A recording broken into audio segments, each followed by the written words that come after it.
Hello my dear students, welcome to IK sir chemistry classes. इस video में मैं CBSE के द्वारा फरवरी 2023 से आयोजित की जाने वाली क्लास 12 की केमिस्ट्री की परीक्षा के question pattern, multiple choice questions एवं उनके आंसर की चर्चा करूंगा। तो let us see first of all what will be the question pattern for 2023 examination of chemistry। इसका फुल मार्क्स 70 होगा। अलॉटेड टाइम पीरियड 3 घंटे की होगी। क्वेश्चन नंबर 1 से लेकर 5 तक मल्टीपल चॉइस क्वेश्चंस होंगे, जिसमें 4 ऑप्शंस दिए हुए रहेंगे जिसका एक आंसर सही होगा। प्रत्येक क्वेश्चन एक एक नंबर का होगा। इस तरह से यह टोटल 5 नंबर का क्वेश्चन हुआ। क्वेश्चन नंबर 6, 7 और 8 भी मल्टीपल चॉइस होगा, लेकिन उनके एक से ज़्यादा करेक्ट आंसर हो सकते हैं। ये 3 क्वेश्चन 2-2 नंबर का होगा। इस तरह से ये टोटल 6 मार्क्स का क्वेश्चन हुआ। Question number 9 to 15 very short answer type questions होंगे। प्रत्येक 2-2 नंबर का होगा। ये 14 मार्क्स का question. Question 16 to 25 short answer type questions होंगे।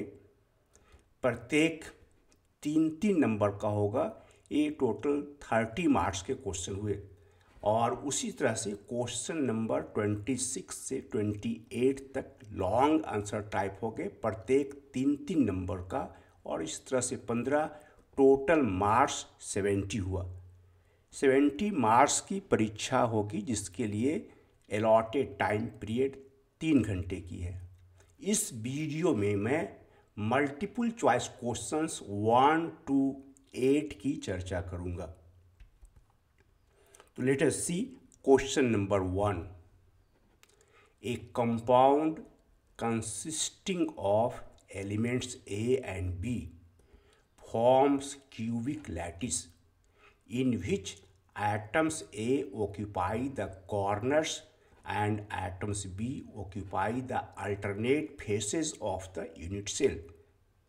The formula of the compound is AB2, A2B, AB और A2B3। एक कंपाउंड है जो एलिमेंट A और B से बना हुआ है। यह कंपाउंड क्यूबिक लैटिस का निर्माण करता है, जिसमें एटम्स A क्यूब के कॉर्नर्स पर प्रेजेंट हैं, जबकि एटम्स B क्यूब के अल्टरनेट फेस के सेंटर पर उपस्थित हैं। तो सबसे पहले हम लोग इसका एक डायग्राम बनाएं।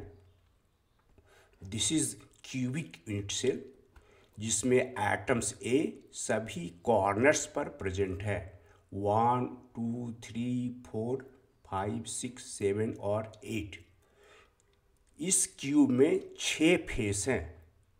1 face, 2 face, 3 face, 4 face, 5 and 6 faces. There are 6 faces in the cube, but only 3 faces are occupied by atoms B, while 3 others are vacant. Alternate face के सेंटर पर एटम्स B प्रेजेंट है। 6 में से 3 face के centre पर atom B present है। Number of atoms of A per unit cell, there are 8 corners, but this particle is common to this particle, this atom A, which is present at corner of the cubic unit cell, is common to 8 other unit cells. इसलिए इसका सिर्फ 1/8वां हिस्सा इस unit cell में present है। ऐसे ऐसे corners 8 हैं। इस तरह से प्रति यूनिट सेल में एटम A की संख्या 1 हुई। उस तरह से number of atoms of B per unit cell, 3 particle present हैं फेस पर, 1, 2, 3 एटम B का। 3 और ये जो फेस के सेंटर पर जो पार्टिकल बी है, एटम बी है, वह 2 में कॉमन है, इसलिए इसका 1/2 हिस्सा इस यूनिट सेल में प्रेजेंट है। This is 3/2। Now let us calculate ratio of number of atoms of A and B in this unit cell. A का 1 एटम हुआ जबकि बी का 3/2। This is not the simplest ratio. इसको simplest ratio में convert करने के लिए दोनों को 2 से गुना कर दिए, ये 2 कैंसिल हो गया, इसलिए एटम्स ए और बी की संख्या का अनुपात 2:3 आया। Therefore the empirical formula of the compound will be A2B3। इस क्वेश्चन का सही आंसर हुआ डी, A2B3। अब हम लोग क्वेश्चन नंबर 2 की ओर आगे बढ़ें। For the given reaction 2A + B which gives C + D, the rate constant is 1.5 × 10⁻⁻4 per second. What is the order of reaction? 1, 2, 3 और 0। तो सबसे पहले हम लोग देखें विभिन्न ऑर्डर के रिएक्शन के लिए वेलोसिटी कांस्टेंट का यूनिट। 0 ऑर्डर रिएक्शन के वेलोसिटी कांस्टेंट का यूनिट है मोल पर litre per second. First order reaction के लिए यूनिट है पर सेकेंड। सेकेंड ऑर्डर के लिए mole inverse litre per second and third order के लिए है mole (2⁻⁻2 litre square per second. Here the unit of velocity constant is per second और पर सेकेंड यूनिट होता है फर्स्ट ऑर्डर के रिएक्शन के वेलोसिटी कांस्टेंट का, इसलिए सही उत्तर हुआ ए। इस रिएक्शन का ऑर्डर 1 हुआ और यह पता चला वेलोसिटी कांस्टेंट के यूनिट से। अब हम लोग क्वेश्चन नंबर 3 की ओर आगे बढ़ें। Which of the following is isostructural with XCF2? There are 4 options given here: ICl4+, ICl4-, SO4 2- and SF4। तो सबसे पहले हम लोग देखेंगे कि XCF4 का क्या स्ट्रक्चर है। XCF4 molecule has square planar shape और बाकी सबका हम लोग स्ट्रक्चर देखें। ICl4 सीसॉ, ICl4+ का शेप होता है सीसॉ, ICl4- का स्क्वायर प्लेनर, SO4 2- का टेट्राहेड्रल और SF4 का सीसॉ। तो देख रहे हैं कि XCF4 के समान शेप वाला मॉलिक्यूल ICl4- है, इसलिए सही आंसर ICl4- बी नंबर हुआ। Now let us proceed to question number 4. What is the oxidation state of cobalt in CONO2 En2 plus ion? तो सबसे पहले मान लिया कि इसमें कोबाल्ट का ऑक्सीडेशन नंबर X है। NO2 पर माइनस चार्ज होता है नाइट्राइट आयन और इसकी संख्या 2 है, तो इनका ऑक्सीडेशन नंबर का सम 2 × -1। इथिलीन डाइएमीन की संख्या 2 है लेकिन उस पर कोई चार्ज नहीं होता है, 0 चार्ज है। अब इसको हम लोग सोल्व करेंगे। This will be 0, therefore x = +1 and this is -2 which will become +2 on moving to other side, therefore x = +3। स्पष्ट है कि इस कॉम्प्लेक्स कंपाउंड में कोबाल्ट का ऑक्सीडेशन स्टेट +3 हुआ, इसलिए सही आंसर डी हुआ +3। And now let us proceed to question number 5। C6H5NH2 that is aniline and C6H5CH2NH2 that is benzyl amine can be distinguished by Fehling test, isocyanide test, adding NaNO2 plus HCl or by iodoform test. तो let us see Failing test is used to distinguish between aldehydes and ketones. लेकिन यहाँ पर amine है, एक aromatic amine है, दूसरा aliphatic amine है. Isocyanide test, which is also known as carbyl amine test, is used for the detection of 1 degree amines. ये दोनों ही 1 डिग्री एमीन है और दोनों ही आइसोसाइनाइड टेस्ट देगा. Iodoform test is given by compounds having COCH3 group और CHOH CH3 group, लेकिन ऐसा group in दोनों कंपाउंड में नहीं है, इसलिए आयोडोफॉर्म टेस्ट से इसको डिस्टिंग्विश नहीं कर सकते हैं. Therefore the correct answer is C, by adding NaNO2 and HCl. Aniline का रिएक्शन NaNO2 और HCl से कम तापक्रम पर कराने पर बेंजीन डाइजोनियम क्लोराइड का निर्माण होता है, जबकि बेंजाइल एमीन का रिएक्शन Na2 और HCl के साथ कराने पर फदफदाहट के साथ, एफरवेसेंस के साथ नाइट्रोजन गैस मुक्त होती है. इसलिए इस रिएजेंट से इन दोनों कंपाउंड को डिस्टिंग्विश कर सकते हैं. And now to question number 6. 4 metals A, B, C and D have a standard electrode potential values minus 0.76 plus 0.34 minus 2.13 and plus 0.44 volt respectively.